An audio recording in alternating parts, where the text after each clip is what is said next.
Bonjour et bienvenue au Culte Espoir. Je suis Mildred et c'est toujours une grande joie de te retrouver, amis auditeurs.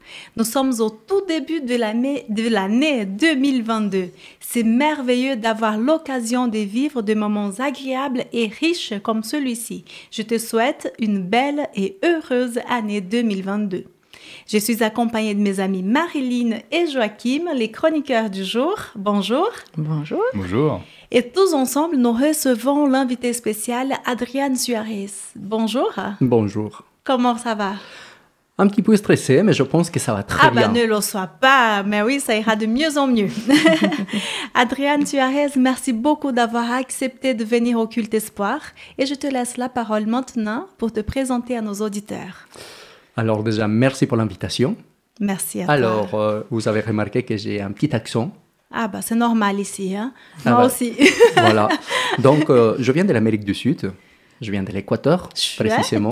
Super. On est tout près, hein, je crois. Ouais, on est l'Équateur, voisins. on n'est pas loin. Tout à fait. Donc, voilà, je suis arrivé en Suisse en 98, après plusieurs événements. En 1998. D'accord. Oui, c'est vrai, on est en Suisse. 98, merci. Dans les années 98, je suis arrivé en Suisse. Ma famille habite toujours en Suisse. Et après, pour certaines choses de la vie, me voilà en France. Maintenant, je suis pasteur à l'église d'Annecy. Ok. Oh, la belle ville. Oui, il semblerait qu'elle est belle. Pour l'instant, je n'ai pas eu beaucoup de temps d'aller la visiter. D'accord. Ça fait seulement depuis une année que je suis pasteur là-bas. Okay. Je suis aussi pasteur à Albertville et Chambéry.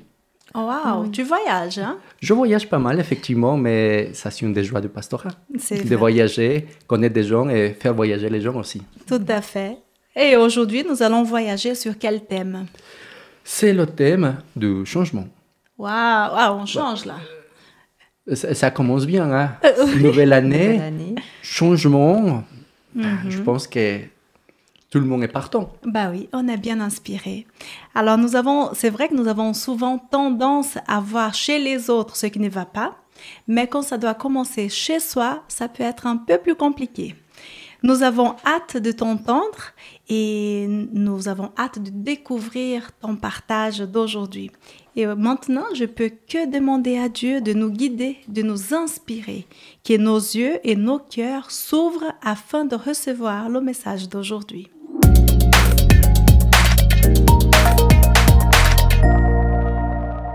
C'est l'heure de la chronique Dieu dans ma semaine. Marilyn, quelles sont les nouveautés? Alors aujourd'hui, j'ai envie de vous partager une histoire que j'ai trouvée très inspirante. Ça s'appelle « Leçon d'une jeune infirmière ». Alors c'est dans la revue Campus Life, c'est une jeune infirmière qui a publié un article qui retrace le long cheminement qui lui a fait découvrir l'image de Dieu sous les traits de la souffrance. Aileen, elle s'appelle, c'est une de ses premières malades. Elle a eu un anévrisme cérébral, c'est un vaisseau qui est rompu dans le cerveau, et ça l'a privée de tout contrôle sur son être. D'après les médecins, ça c'est compliqué. D'après les médecins, elle était totalement inconsciente, incapable d'éprouver la moindre sensation douloureuse. Alors le personnel soignant devait tout faire pour elle.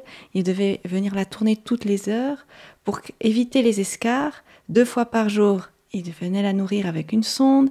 Il fallait s'occuper d'elle et ça pouvait être un peu ingrat. Et une autre élève infirmière d'une promotion précédente avait dit à sa jeune collègue: quand tu t'occupes de ce genre de malade, il faut que tu arrives à te détacher un peu sur le plan des émotions, de la situation, sinon tu pourrais risquer de vomir quand tu rentres dans la chambre. Alors il en résulte que cette malade fut de plus en plus considérée comme une chose, une plante n'ayant qu'une vie végétative puisqu'il n'y avait pas d'interaction avec elle. Et les plaisanteries qui circulaient à propos de cette chambre étaient grossières et témoignaient d'un manque de respect face à cette chose qui autrefois était humaine. La jeune infirmière prit la résolution par contre de ne pas traiter cette malade comme le faisaient les autres personnes de ce service. Elle a pris le temps de parler à Aileen, de lui chanter, de l'encourager et parfois elle lui offrait de petits cadeaux sans avoir de retour. Un jour, où l'infirmière avait été particulièrement mise à rude épreuve par les tâches de cette journée, où elle aurait pu même déverser toute son amertume dans cette chambre, Eh bien, elle a décidé au contraire de se montrer encore plus gentille avec Aileen. Oh, c'est beau de sa part. Oui, oui. C'était le jour de l'Action de grâce, c'est un jour de fête en novembre aux États-Unis. Et l'infirmière a dit à la malade, « J'étais de mauvaise humeur ce matin, Aileen, parce que normalement, j'aurais dû être en congé aujourd'hui. Mais ça ne fait rien, je suis contente d'être là. Je n'aurais pas voulu passer ce jour de fête sans vous voir. Savez-vous que c'est aujourd'hui la fête de l'Action de grâce ?» Et juste à ce moment, le téléphone sonne. Alors l'infirmière se dirige pour répondre et son regard croise celui d'Aileen. Et quelle ne fut pas sa surprise de la voir pleurer. Wow. Des auréoles de larmes s'étaient formées sur l'oreiller et elle tremblait de tout son être. Ce fut la seule manifestation de sa vie émotive qu'Aileen a manifestée au personnel hospitalier. Mais ce fut suffisant pour changer radicalement l'attitude de ceux qui la soignaient. Peu de temps après, Aileen est décédée. La jeune infirmière conclut son récit par ces mots. « Je pense souvent à Aileen. Aussi étrange que cela puisse paraître, je lui dois beaucoup. Sans elle, je n'aurais jamais su ce que c'est que se donner à quelqu'un qui ne peut rien vous rendre. » Moi, j'ai trouvé que ce choix de faire différemment des autres a eu tellement d'impact. C'est très inspirant.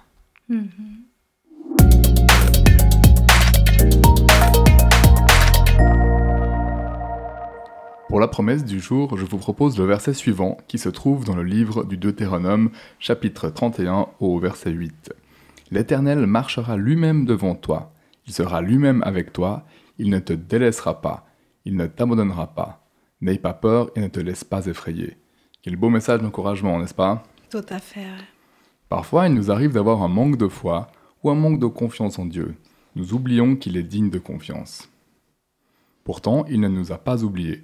Notre Père Céleste veille sur nous en tout temps, attentif et attentionné, toujours là pour nous réconforter, tout simplement parce qu'il aime chacun d'entre nous. Sa présence divine est pour nous un immense réconfort. Une femme oublie-t-elle l'enfant qu'elle allait? Alors, à combien plus forte raison, il nous donnera de quoi vivre et marchera-t-il à nos côtés sur les chemins difficiles? Ne nous laissons pas envahir par nos peurs, mais soyons dans la joie, car il a le regard sur nous et il ne nous oubliera pas. Nous sommes gravés sur la paume de sa main.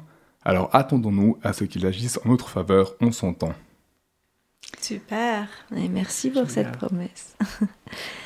Dans une foule où l'on ne connaît pas grand monde, je trouve agréable quand on entend une voix qui nous appelle. Quelqu'un nous a vus, reconnus et souhaite partager quelque chose avec nous. C'est un privilège. Et si Dieu nous appelait, t'appelais toi aussi au milieu du tumulte de nos vies ou de ta vie.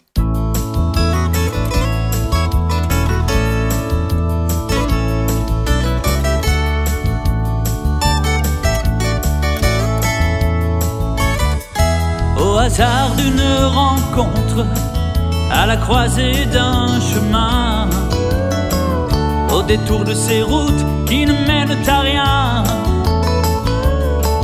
un espoir qu'on te raconte, un rendez-vous du destin, un amour qui déroute, que l'on saisit pas bien. Ce sentiment bizarre, plus fort que tes doutes, l'envie d'y croire, les échos d'une voix que tu entends déjà. Dieu t'appelle, Dieu t'appelle, Dieu t'appelle, il te tend la main. Dieu t'appelle, Dieu t'appelle, Dieu t'appelle à vivre enfin.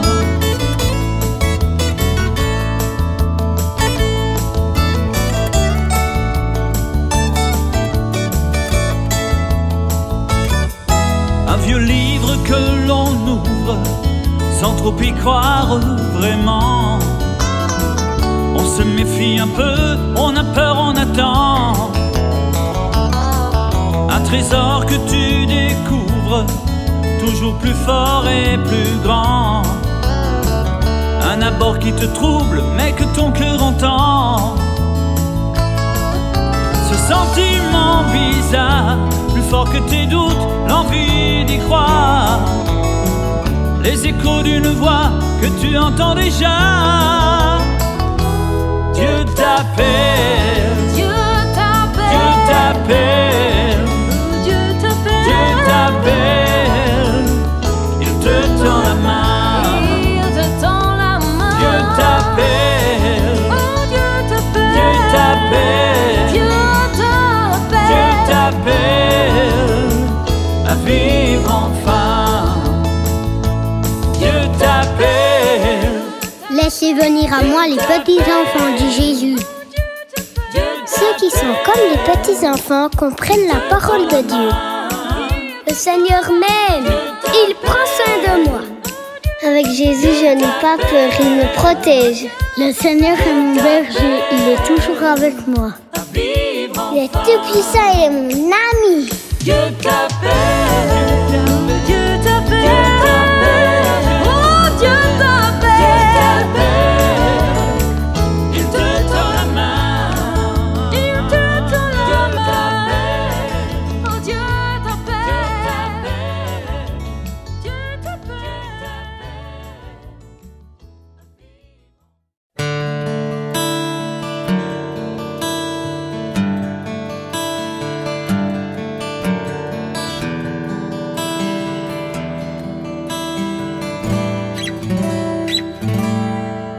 Merci de m'aimer tel que je suis, Seigneur Jésus. Tu m'as accepté malgré mes péchés, ô Majesté.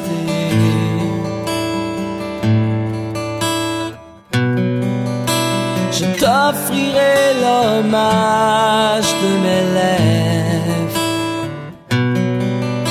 Je t'offrirai mon amour à jamais.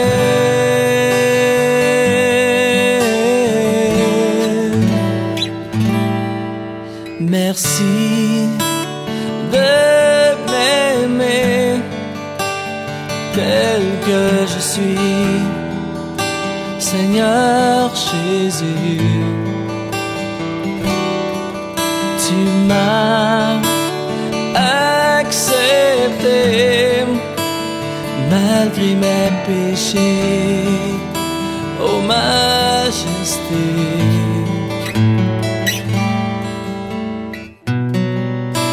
Je t'offrirai l'hommage de mes lèvres.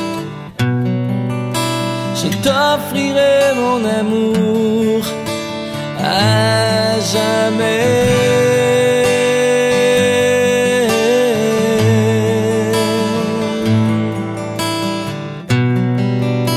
Je t'offrirai l'hommage de mes lèvres.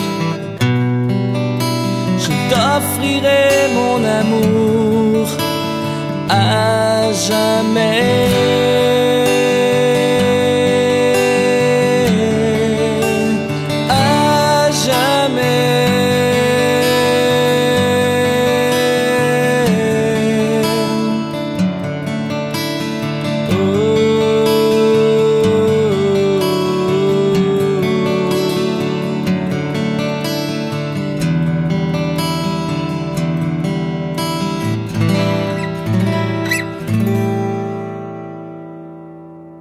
Pour cette chronique Dieu agit, j'ai le plaisir d'accueillir notre invitée, Adriane. Alors c'est un privilège de pouvoir avoir le message et aussi un temps de partage et de tes expériences. Et donc aujourd'hui tu nous parles du changement. Eh bien comment cette question du changement t'a interpellé dans ta vie? Bonne question, le changement. En fait, alors, je sais pas vous, mais le changement arrive, on l'attend le moins. Souvent, c'est comme ça. Souvent, en tout cas, pour moi, je pensais que tout allait bien. Et c'est toujours le cas. À chaque fois que je me réveillais le matin, tout allait bien. Mais en fait, c'est vrai, maintenant je suis pasteur, il y a plein des expériences que j'ai vécues, mais en fait, moi, je ne voulais pas être pasteur. Ah non, pas du tout. Tiens. C'était même pas dans mes projets. Et je me rappelle, en fait, moi, je suis né dans une église catholique, dans un foyer catholique. Mes parents sont devenus adventistes. Ils ont connu la beauté de cette église. Et vous savez, lorsque vous avez 10-11 ans, on ne vous demande pas, ça te dirait d'être adventiste, de venir à l'église avec nous? Non. Alors, demain soir, tu viens avec nous. Bah, on suit. Tout à fait. Et petit à petit, bah, ça commence à nous plaire jusqu'à ce qu'un jour, quelqu'un me dise, Adrien, et si tu prêchais? Il faut savoir que j'avais entre 12 et 13 ans. Une église en Équateur, taille moyenne, 150 personnes qui vous regardent le sabbat. J'étais en plus très petit. Tout le monde qui nous regarde, alors c'est une expérience difficile. Après cette expérience, il y a des gens qui sont venus vers moi et m'ont dit, tu sais, tu vas devenir pasteur. J'ai dit, ah non, non, non. Pas du tout, non, non, non, non. Jamais de la vie. Jamais de la vie. Mais pourquoi moi? Je suis bien comme je suis. Une chose amène une autre. Vous savez, lorsqu'on commence l'adolescence, ben, on fait des choix. Et moi, je voulais faire des choix qui ne m'amènent pas au pastorat. Ah, ça t'est resté quand même en tête. Ah, ça m'a resté en tête parce que souvent, c'était soit mes amis d'enfance, soit les adultes qui me disaient, Adrien, allez, sois pasteur. Et puis, en plus, il y avait certains qui essayaient de me former. Allez, je me suis dit, je vais tester. J'ai fait le colportage. Pour ceux qui ne connaissent pas, c'est la vente des livres porte à porte. Ça, je l'ai fait lorsque j'avais 14-15 ans. Ah, c'est dur quand même. Bah, en fait, moi, j'aimais bien parce que je gagnais de l'argent. Et c'est ça qui m'intéressait, gagner de l'argent. Et c'était pendant les vacances. Il fallait travailler un petit peu. Voilà, ça me plaisait bien. Mais voilà, on avance dans la vie. On continue à grandir. On s'entoure des personnes. Et surtout, pas des personnes qui souhaitent devenir pasteur. Surtout ça. Et puis, voilà, on fait les choix. En attendant, on va toujours à l'église. On aime bien sourire à l'église. Nos amis se retrouvent là-bas. Mais il y avait toujours ça dans ma tête. Et si tu deviendrais pasteur un jour?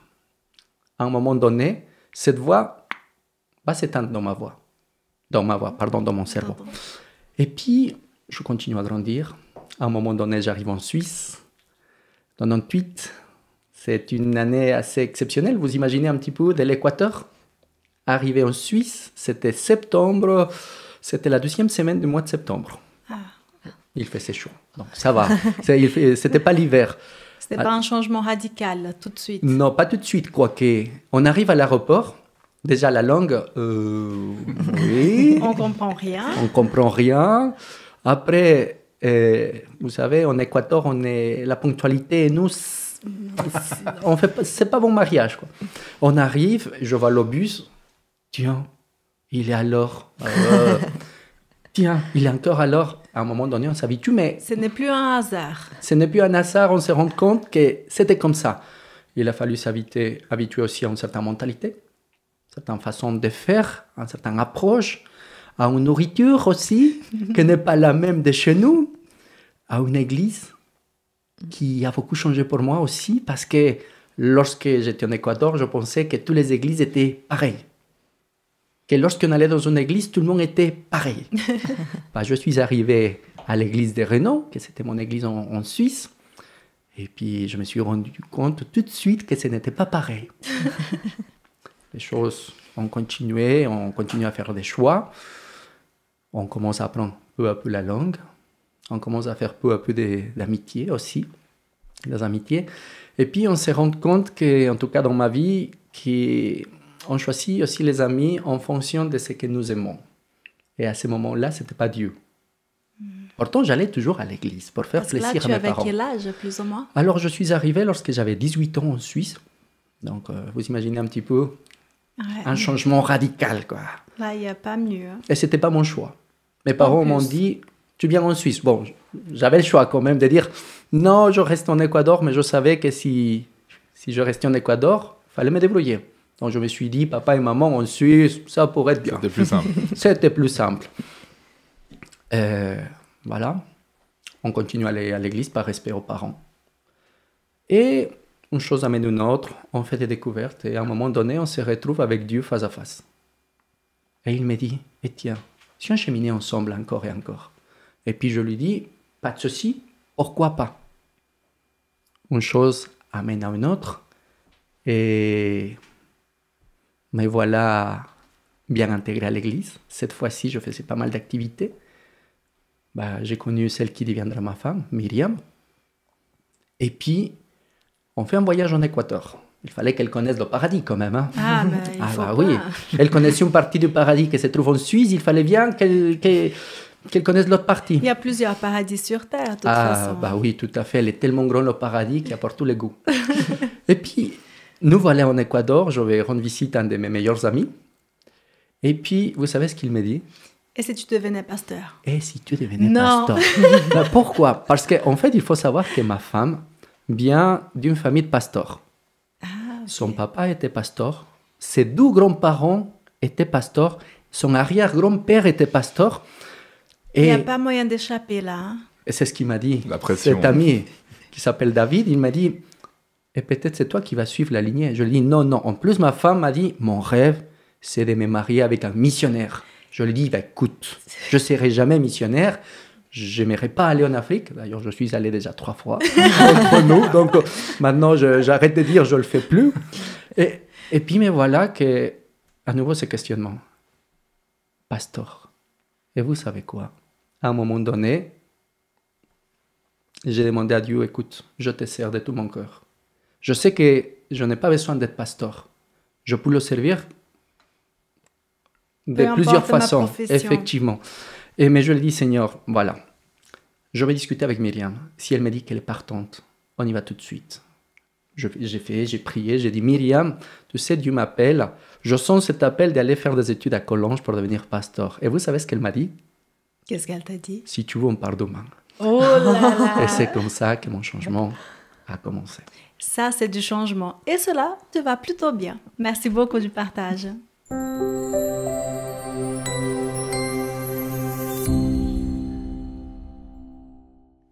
Et nous te laissons la parole pour le partage biblique suite à cette aventure que nous a fait. Nous avons vraiment voyagé là. Merci. Alors, changement. Ça vous est déjà arrivé de changer quelque chose dans vos vies? Quelques-unes, ouais. Quelques-unes? Oui. Oui, je sais déjà des cantons. Voilà, Genève. Des pays aussi. Ouais. Il faut dire qu'en Suisse aussi, le changement entre cantons, c'est pas toujours facile. La mentalité vaudoise n'est pas la même mentalité genevoise. C'est ce que j'ai appris quelques années que j'habitais en Suisse. C'est vrai. Et la Suisse alémanique, c'est encore une autre histoire. Mais on va laisser ça peut-être pour une autre fois. Ça prendra du temps. Ça prendra du temps, effectivement. La Roche-Tigraven, il faut qu'elle reste où elle est pour l'instant. Souvent, je ne sais pas vous, mais j'entends depuis plusieurs mois la jeunesse qui dit on aimerait un changement. Moi, d'où je viens, là j'habite en France, vous savez que c'est bientôt les élections présidentielles. On verra bien qui sera choisi. Mais la jeunesse dit à chaque fois changement, on aimerait un changement. Il n'y a personne qui peut nous représenter. Et combien de fois j'ai entendu ça à l'église? Aussi.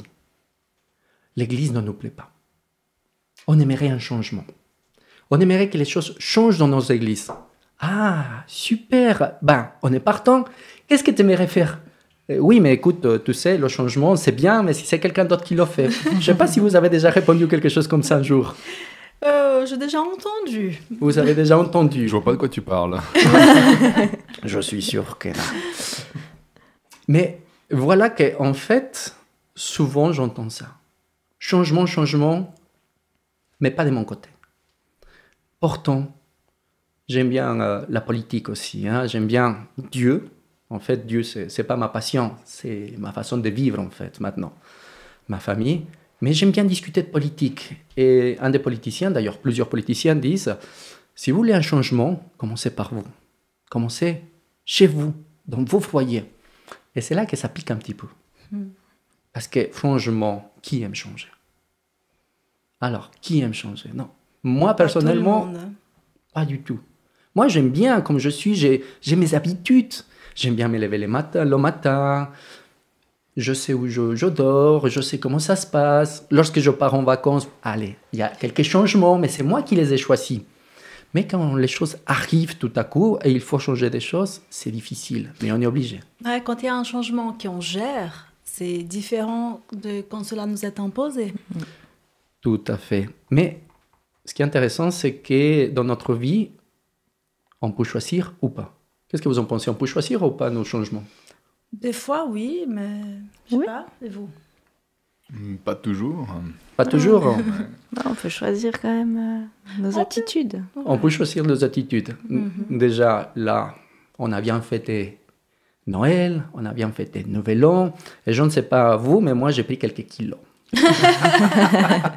Et à chaque année, c'est la même chose. Changement. Et le premier changement, c'est... Oui, la balance. Il faut que ça change. Alors, moi, tous les années, c'est la même chose. Un petit régime, beaucoup de sport, mais je sais que dans les 3 mois, ça va gentiment chuter parce qu'on est en printemps, il y a aussi les fêtes. On se lâche un peu. On se lâche un peu. Mais ça nous arrive aussi dans notre vie. Qu'on dise, changeons. Il faut changer. Mais si on change, il faut savoir pourquoi. Et là, j'aime bien le texte biblique parce qu'en fait, dans la Bible, je retrouve plusieurs exemples, plusieurs récits, plusieurs histoires de vie qui m'interpellent. Et une de ces histoires, c'est celle de Gédéon. Ah oui. Je ne sais pas si vous le connaissez. Oui, j'entends. Ah oui, donc tu as déjà entendu parler de lui, c'est bien. J'aime bien cette histoire. Alors voilà, c'est une histoire en fait, Gédéon. Un homme, je ne sais pas s'il est timide, s'il n'est pas timide, on ne connaît pas grand-chose sur lui avant. Une chose, c'est clair, c'est que dans la Bible, son histoire, pour ceux qui souhaitent aller regarder son histoire un petit peu plus en profondeur, je vous invite à le faire chez vous, pour nos auditeurs, mais aussi pour les personnes qui nous regardent sur Internet. Son histoire se trouve dans le livre des Juges, dans le chapitre 6. Alors pourquoi le livre des Juges? Déjà parce qu'avant, il n'y avait pas de roi en Israël. Et les juges, c'est comme nous jours en fait. C'est des gens qui disaient ce qui était bien et était mal. S'il fallait une sanction, c'est eux qui le mettaient. Mais en plus de ça, c'est eux qui guidaient le peuple. Et à un moment donné, Israël n'avait plus de juges en fait, n'avait plus de leaders. Et qu'est-ce qu'il faisait? Il faisait ce que les autres faisaient. C'est-à-dire, fêter de différentes façons. Ils avaient oublié Dieu aussi. Ils ont commencé à adorer des autres dieux. Chose intéressante pour moi, c'est que le côté adoration est important. Si ce n'est pas Dieu, ce sont des autres. Mais d'ailleurs, dans notre vie maintenant, est-ce que ça a changé un peu? Non, c'est un peu la même chose. Il faut faire confiance à quelqu'un ou à quelque chose. Et moi, je me rappelle qu'à un moment donné, lorsque Dieu était en parenthèse dans ma vie, je l'avais mis en parenthèse, il fallait que je trouve quelques repères. Et mes repères, c'était mes amis. Parfois, ou certains auteurs de certains ouvrages, la psychologie, la philosophie que j'aimais autant. À un moment donné, on avait besoin des repères. Et de plus en plus, on a envie de les ressembler. De plus en plus, on les lit, on se dit, mais ils n'ont pas tort, on suit les conseils. C'est aussi une façon d'adorer. Et c'est ce que le peuple d'Israël va faire à l'époque. Et à un moment donné, le texte nous dira qu'ils vont s'écarter de la voie de Dieu. Et ils vont faire leur choix. Et c'est lorsqu'ils font leur choix que ce n'était pas des bons choix. En tout cas, ce qui nous raconte le texte biblique. Mais Dieu accompagne toujours. Peu importe les choix qu'on fasse, il nous accompagne toujours. Et là, franchement, je ne sais pas comment Dieu le fait. Moi, que je suis papa maintenant d'une petite de 7 ans qui s'appelle Amaya, attention, elle a 7 ans, mais elle pense qu'elle est plus âgée que 7 ans. Ah, on ne va pas lui dire alors. Bah voilà, elle connaît beaucoup de choses et tout. Parfois, lorsque je lui dis, fais quelque chose, elle ne le fait pas. Je dis, d'accord, 1 fois, 2 fois, 3 fois. Après, ça commence à monter. Ah, c'est énervant. c'est style, bon, bah, est-ce qu'elle m'écoute ou pas? Est-ce qu'elle me fait confiance ou pas? Mais en fait, moi, j'agis de la même façon avec Dieu. Combien de fois il me dit, Adrien, est-ce que tu es sûr que dormir à cette heure, c'est bien pour toi? Tu vois, c'est des petites choses. Hein?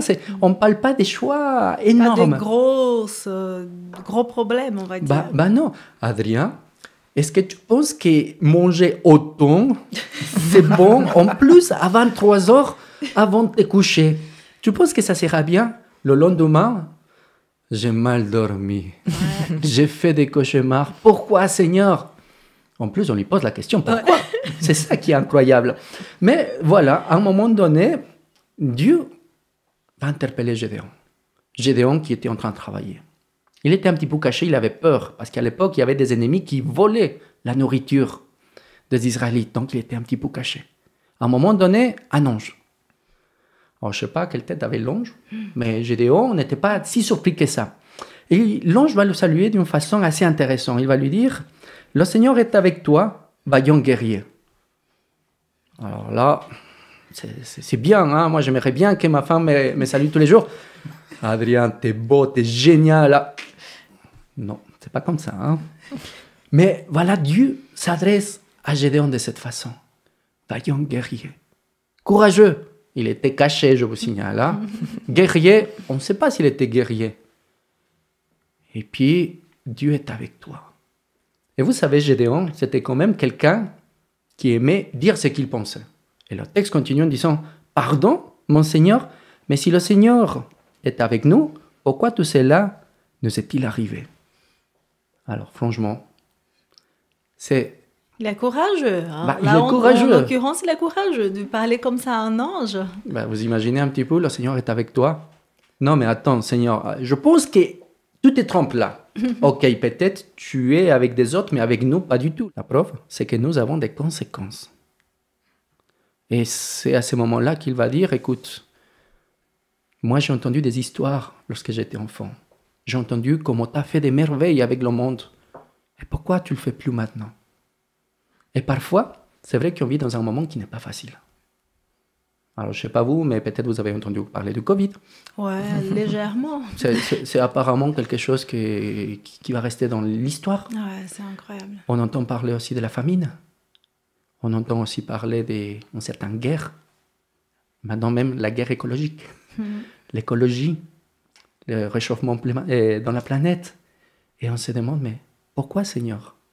J'ai entendu tellement de fois ces histoires qu'on me racontaient à l'église, ou peut-être mes grands-parents en disant, si tu as un problème, dis-le à Dieu.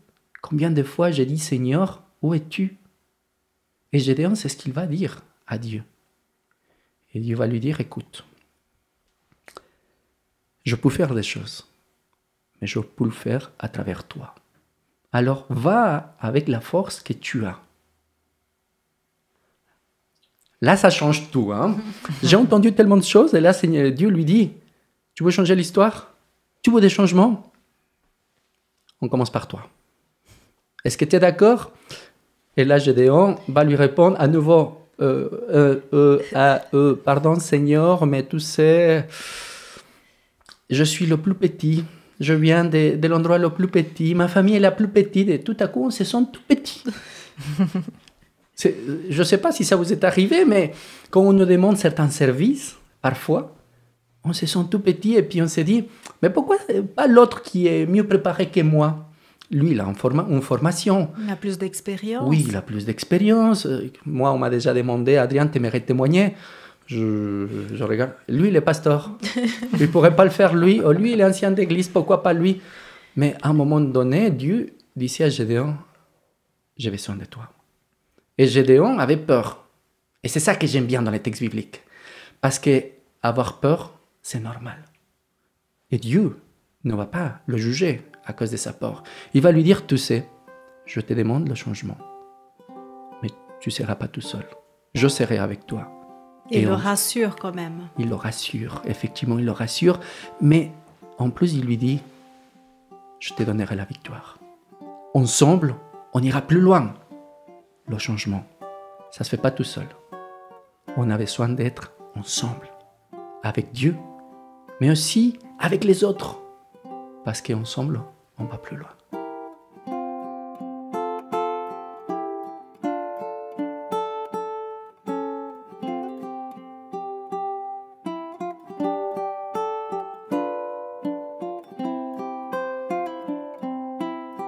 Ami auditeur, tu es connecté au Culte Espoir. Pendant 1 heure, tu peux chanter avec nous, entendre de vrais témoignages sur la vie chrétienne et nous avons aussi un moment de partage biblique. Notre invité spécial d'aujourd'hui, Adriane, est avec nous pendant 3 samedis et ensemble, nous souhaitons du changement. Nous voulons un monde meilleur. Aujourd'hui, Adriane nous a parlé de l'histoire de Gédéon. Cette histoire se trouve dans le livre de Juges dans la Bible. Gédéon a reçu un appel de la part de Dieu. Quelles sont les applications que tu pourrais appliquer dans ta vie? Le changement commence à travers toi. C'était un beau partage et maintenant nos chroniqueurs vont aussi donner leur avis. Marilyn, Joachim, qu'est-ce que l'histoire de Gédéon vous évoque? Moi, j'ai bien aimé cette réflexion sur le changement, justement. Combien de fois on a... En fait, moi, c'est quelque chose que j'avais à cœur déjà depuis longtemps de me dire, non, le changement, ça commence par soi. Mais des fois, de voir, d'être un peu confronté, comme Dieu l'a fait. Oui, ben, tu veux un grand truc pour ta vie, pour ton église, pour ta foi. Alors, vas-y. Attends pas que 10 personnes te suivent. Commence, toi, peut-être tout seul, mais pas tout seul, parce que je suis avec toi. Ouais. Souvent, on parle de changement et on oublie de se dire « et pourquoi pas ?» On voit toujours les barrières à la place de se dire « et pourquoi pas ?» Qu'est-ce que j'ai à perdre? Tout à fait, ouais. Le confort. Le confort. C'est vrai que le changement, on n'est pas toujours prêt. Tu nous posais la question tout à l'heure, et c'est vrai qu'on n'est pas toujours prêt. On ne le choisit pas forcément. Et finalement, bah, Dieu, en fait, il va le choisir pour nous, même si on n'est pas prêt, même si on n'est pas forcément la personne adéquate, si on a peur. Et c'est ça que je trouve beau dans ce message. Mais ouais, c'est vrai, parce que Gédéon avait envie d'un changement. En fait, dans l'histoire de Gédéon, je vois qu'il était quand même un homme révolté. Hein, parce que même si souvent on met en avant que Gédéon était un peu peureux, il était caché, hein, après tout. Mais il faisait quand même quelque chose contre la loi, là, contre ses ennemis, on va dire. Comme il savait que si ses ennemis le voyaient, ils allaient tout voler. Il était allé se cacher.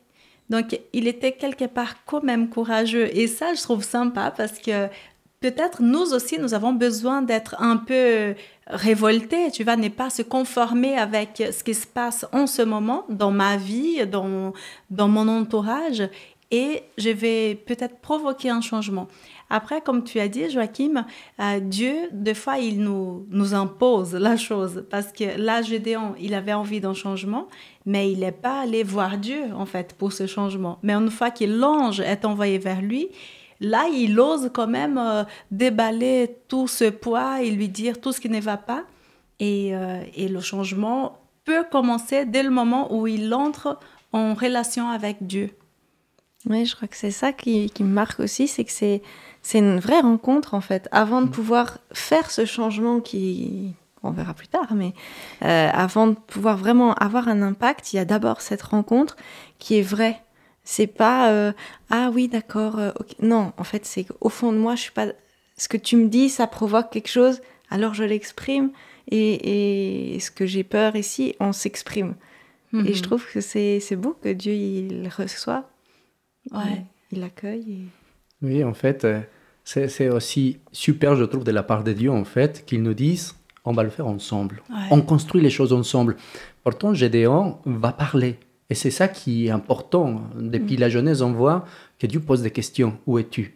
Et là, il n'y a pas une question réelle, mais en fait, il a envie d'exploser. Il a ras-le-bol, on dirait. Voilà, franchement, tu dis que tu es avec nous, mais tu n'es pas avec nous. Où es-tu?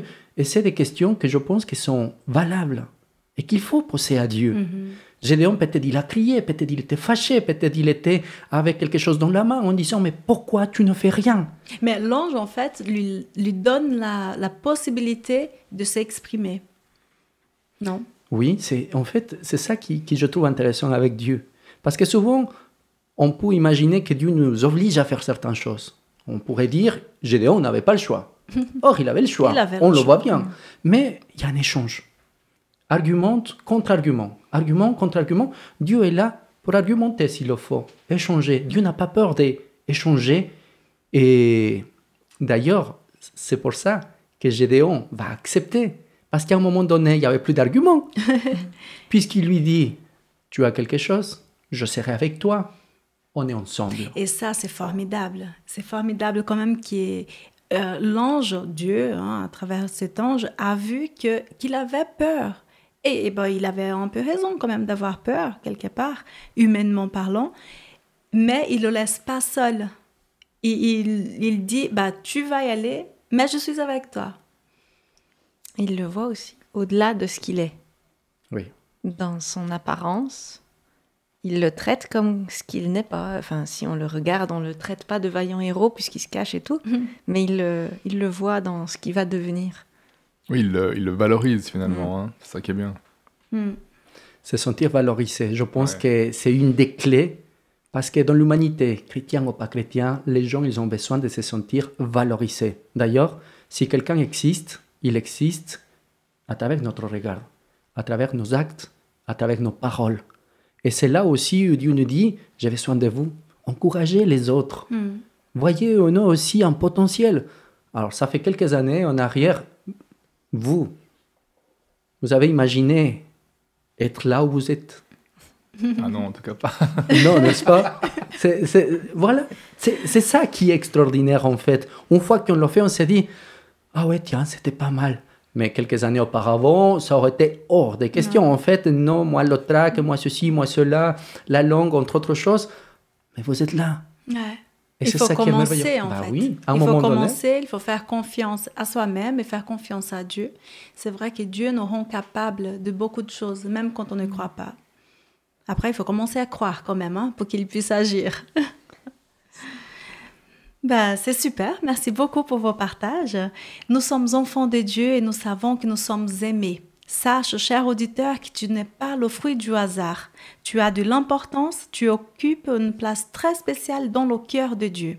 Je ne connais pas ta vie, je ne sais pas ce que tu traverses en ce moment, quel genre de décision tu dois prendre. Mais je sais que Dieu t'aime et que tu peux compter sur lui. Parle avec Dieu, demande-lui de te faire sentir sa présence. Le roi des cieux ouvre ses bras pour te recevoir. Chantons avec Hillsong, en toi, je sais qui je suis.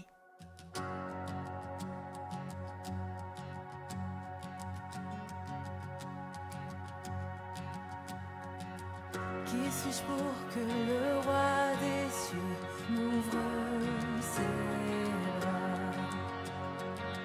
Perdu mais trouvé par sa grâce, son amour pour moi, son amour pour moi. Il m'a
suis choisi et affranchi. En toi je sais qui je suis. Tu es pour moi, pas contre moi. En toi je sais qui je suis.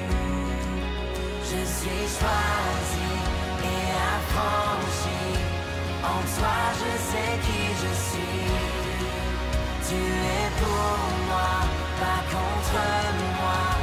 En toi je sais qui je suis. Je suis choisi et affranchi. En toi je sais qui je suis.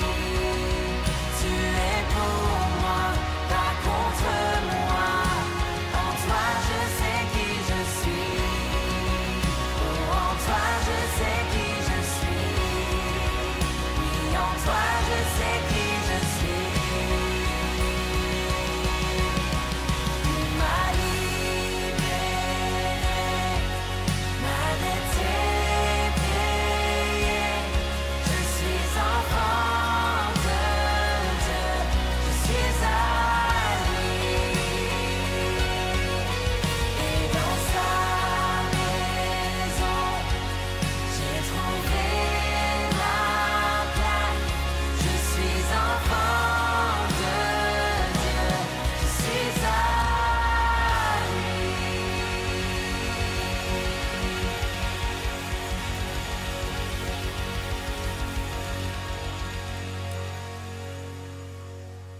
Le changement commence parfois à la maison par une mère en or. Pour cette chronique Dieu dans les arts, je voudrais parler d'un film Des mains en or. Il raconte l'histoire de Benjamin Carson, aussi appelé Ben. Ah oui, je connais cette histoire. Ouais, elle est fameuse. C'est un jeune chrétien afro-américain qui a grandi à Détroit dans le Michigan. Sa mère, rapidement seule pour élever ses 2 fils, croit en ses enfants et va tout faire pour qu'ils utilisent leur potentiel et osent leurs rêves. À la maison, les règles vont changer. Programme TV sélectionné et rapport de lecture hebdomadaire à une mère qui, en fait, ne sait pas lire. Mais cela, personne ne le sait. Même ses enfants sont pas au courant. Ouais, elle cache bien son jeu, hein. Ben, c'est vraiment incroyable qu'une personne illettrée arrive à pousser d'autres personnes à apprendre à lire. Ouais, c'est assez dingue d'ailleurs, hein. Ce programme est bien dur à accepter au départ, mais il ouvre à ses enfants plein de nouveaux univers. Ben se découvre une passion pour le cerveau, siège physique de tant de choses immatérielles. Petit à petit, il poursuit sa scolarité. Au début, pas trop compliqué, mais les choses se compliquent quand il devient adolescent. Ben a une crise d'adolescence. Il s'est rebellé contre sa mère sous l'influence de quelques garçons qu'il pensait être ses amis. Heureusement, grâce à la persévérance de sa mère, puis à sa prise de conscience, Ben a changé de comportement. On peut dire que la prière l'a beaucoup aidé. Ben Carson a demandé à Dieu de changer son caractère et d'enlever son agressivité. Plusieurs années après, il a entamé des études en médecine, ce qui l'amène dans son domaine de prédilection depuis son enfance, le cerveau. Voilà.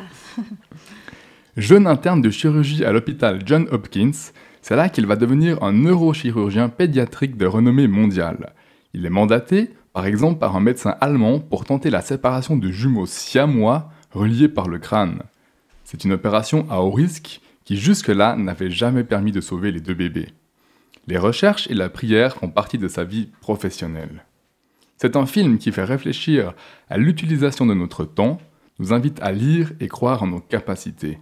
On peut relever également la force et la place tellement importante d'une mère. En fait, pour ceux qui préfèrent la lecture, le film est basé sur un livre, Les Mains du Miracle, qui raconte son parcours avec encore plus de détails. Un film, Des Mains en or, ou un livre, Les Mains du Miracle, qui peut être lu en famille à partir de 7 ou 8 ans.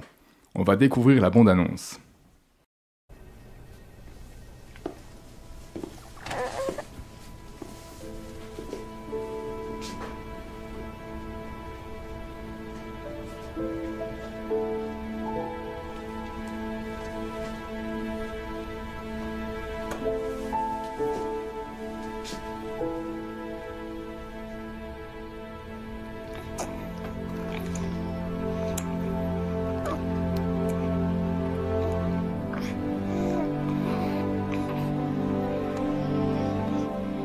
J'ai pensé à me suicider quand on m'a appris la vérité.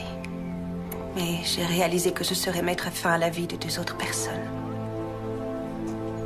Et dès que je les ai vus, j'ai craqué, j'ai fondu littéralement. Ne nous demandez pas de choisir entre les deux, on ne s'en sent pas capable. Eh bien, apparemment, ils ne partagent aucun organe, ce qui est une bonne chose. Même si certaines parties du cerveau, telles que celles qui commandent la vision, ne sont pas complètement séparées. On ne sera fixé qu'au moment de l'opération. Quand pourrez-vous les opérer? Oh, eh bien, il faut d'abord résoudre le problème de l'exsanguination. Exsanguination. Se vider de son sang. C'est pour ça que les séparations des boîtes crâniennes ont toujours échoué. Oui, voyez-vous, un bébé de cet âge-là n'a que très peu de sang. Et si je ne trouve pas un moyen d'empêcher l'hémorragie fatale, eh bien... je ne m'aventurerai pas à les opérer. Ça donne vraiment envie de voir ce film, n'est-ce pas? Et vous le connaissiez? Oui, moi je connaissais le livre. J'ai lu le livre quand j'étais jeune, j'ai beaucoup aimé. Mais oui, tu sais que moi aussi, alors quand j'étais à l'école primaire, le livre de Ben Carson faisait partie de la liste de lecture proposée par l'école. Et du coup, j'en ai lu 2. Et quelques années après, plusieurs années après même, mon fils, quand il a eu 9 ans, j'ai découvert ce livre en français. Et du coup, nous l'avons lu en famille. Moi, je trouve juste une histoire formidable. Comment quelqu'un peut sortir de si bas et arriver si loin, finalement. Oui, moi, j'ai vu le film 2 fois. Oh, 2 fois? 2 fois, Okay. effectivement. Ce que je trouve extraordinaire, c'est que cet homme est arrivé où il est, c'est parce qu'il a été accompagné. Ça, je trouve exceptionnel. Une maman qui était sensible, certes, elle ne savait pas lire, mais ce que je trouve extraordinaire aussi chez cette femme, c'est qu'elle ne savait pas lire, mais après, elle va apprendre à lire. Ouais. En fait, elle demandait à ses enfants d'aller au-delà de ce qu'ils pensaient. Mais elle appliquait aussi ses conseils pour elle-même. Elle va aller au-delà de son confort, apprendre à lire lorsqu'on est déjà grand. Adulte, c'est pas évident. En plus, avec le travail qu'elle faisait, donc faire le ménage, entre autres choses, fatiguée, prendre des cours de lecture, je trouve ça extraordinaire. Ouais, c'est formidable. Et encore une fois, elle valorisait ses enfants, qui pensaient justement être bêtes. Et si je me rappelle bien, elle leur disait « Non, tu n'es pas bête. Et surtout, tu es capable de faire la même chose que les autres font, mais en mieux. » Ouais, c'est formidable. Et c'est vrai que Ben Carson, finalement, est arrivé même en 2016, il me semble. Il s'est présenté aux primaires, donc il voulait devenir président des États-Unis. Bon, il n'est pas arrivé si loin, mais il a quand même été engagé dans la politique là, de Trump. Il me semble qu'il était secrétaire du logement, quelque chose comme ça. Donc, comme quoi, le changement est possible. Et aujourd'hui, il y a au moins 6 livres sur lui. J'en ai lu 2. Voilà. J'en ai encore quelques-uns à lire. Effectivement. Mais ça vaut la peine. Hein? Ouais. Changeons la vie avec Jésus.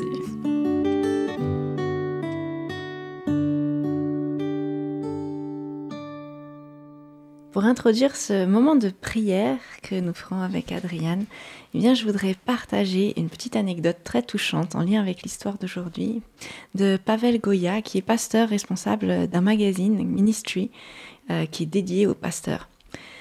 Enfant, il était très turbulent et en général, mais aussi à l'église, où il faisait beaucoup de blagues et de bêtises. Et il arrivait que les membres d'église s'en plaignent à sa mère de toutes ces bêtises. Alors sa mère, exaspérée, le disait à son mari. Et elle lui disait, mais notre fils, il est fou, quoi. Alors, son père le prenait sur ses genoux. Et au lieu de le gronder comme on s'attendrait, il lui disait, tu as fait de nouveau, tu as recommencé, hein? Et puis, oui, c'est vrai, j'ai recommencé. Alors son papa lui répondait, moi aussi ça m'est arrivé de faire et de recommencer des bêtises. Et il lui racontait tout ce qu'il avait fait étant plus jeune et qui était même encore pire que ce que Pavel faisait. Et puis il lui disait, tu sais, mon père priait pour moi tout le temps et Dieu m'a changé. Moi je prie aussi pour toi tout le temps parce que je t'aime et Dieu te changera. Puis il lui racontait les histoires de ses expériences avec Dieu et de sa relation avec lui. C'était des histoires incroyables à rester bouche bée. Et puis il disait, tu auras aussi tes histoires, car je prie pour toi. Alors aujourd'hui, je ne regarde pas à ce que tu as fait de mal, mais je regarde à ce que tu vas devenir et je rends grâce à Dieu Et le temps passe vite, alors concentre-toi sur Dieu, car tes enfants feront aussi des bêtises et tu auras besoin de leur enseigner comme je l'ai fait avec toi. Et ça, c'est vraiment une image qui me touche parce que comme l'a dit l'ange à Gédéon, en l'appelant vaillant guerrier alors qu'il se cachait comme dans un pressoir, Dieu ne me regarde pas avec mes lunettes, ou avec les lunettes d'aujourd'hui, mais il regarde avec les siennes qui voient plus loin ce qu'on peut devenir. Alors, prions pour ce changement. Père, merci. Merci parce que tu nous connais. Merci parce que tu nous fais confiance, parce que tu vois le potentiel qu'il y a en chacun d'entre nous, Seigneur. Tu sais que parfois on manque confiance, qu'on se pose beaucoup de questions, qu'on est révolté. Et je pense peut-être à certains de nos auditeurs, certaines personnes qui nous regardent, Seigneur, à peut-être une maman qui se dit comment je vais m'en sortir, je suis toute seule à élever mon enfant. Ou peut-être à un papa qui cherche un emploi, Seigneur, ou à quelqu'un qui est malade, qui se dit mais pourquoi? Où est-il? Quel changement je peux faire dans ma vie? Parce que c'est là, je ne peux pas le faire, moi.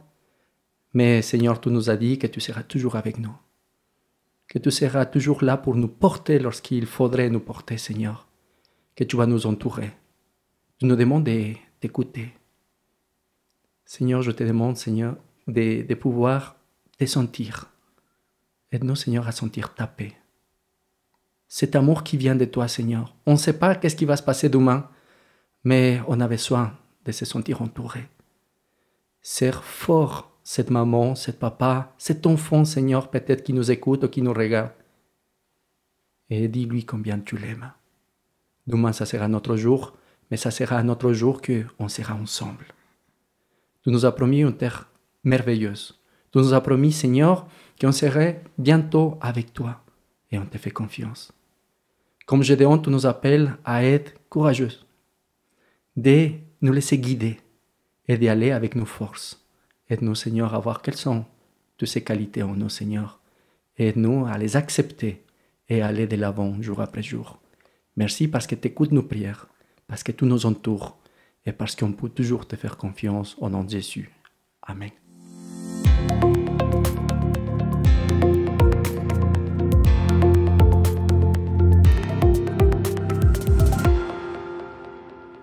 Attention, c'est désormais le moment de passer à l'action. Oh yeah.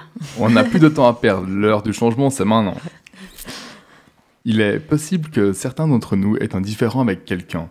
Je te propose de ne plus tarder pour régler cette histoire. Oui, je te propose de ne pas mettre à demain ou encore pire, à l'année prochaine pour faire le dernier pas. D'autant plus que l'année vient de commencer. Ouais, ça ferait long, effectivement. Nous avons souvent tendance à penser que l'autre est responsable des désaccords et autres prises de tête. Il est alors évident que ce sera à l'autre de prendre l'initiative d'un début de réconciliation. Si chaque côté pense comme ça, alors il n'y aura pas de résolution. Je te propose par exemple de ne pas critiquer à tout bout de champ, de t'éloigner des commérages, de limiter peut-être ta tendance à la procrastination. Tu peux demander à Dieu qu'il t'aide, qu'il t'ouvre les yeux. Quand tu rentres dans ce genre de dynamique, il te donne le courage de faire autrement. Nous avons tous nos travers et clairement nous avons tous besoin de Dieu dans nos vies pour nous aider à lutter contre nos mauvaises tendances. Commence à procéder au changement en toi-même. Dieu est ton meilleur allié pour cela et tu verras, le monde autour de toi changera aussi. Oh, wow, très belle action. Bravo Joachim, merci beaucoup. Ça va nous faire bouger. Ouais. Merci à chacun pour vos participations et merci à Adriane d'être venue aujourd'hui. Et je souhaite que Dieu continue à tes côtés et qu'il t'inspire dans ta vie chrétienne et dans ta vie quotidienne. Merci. Samedi prochain, tu seras de retour parmi nous. Alors, quel sera le thème? Se mettre en question. Voilà ce qui nous attend la semaine prochaine. C'est fantastique. Amis auditeurs, tu ne peux pas manquer le programme de samedi prochain. Tu peux aujourd'hui demander à Dieu de t'aider à être transformé et à commencer le changement. N'hésite pas à partager nos émissions avec tes connaissances et on se retrouve tout bientôt pour un autre Culte Espoir. Belle journée à toi.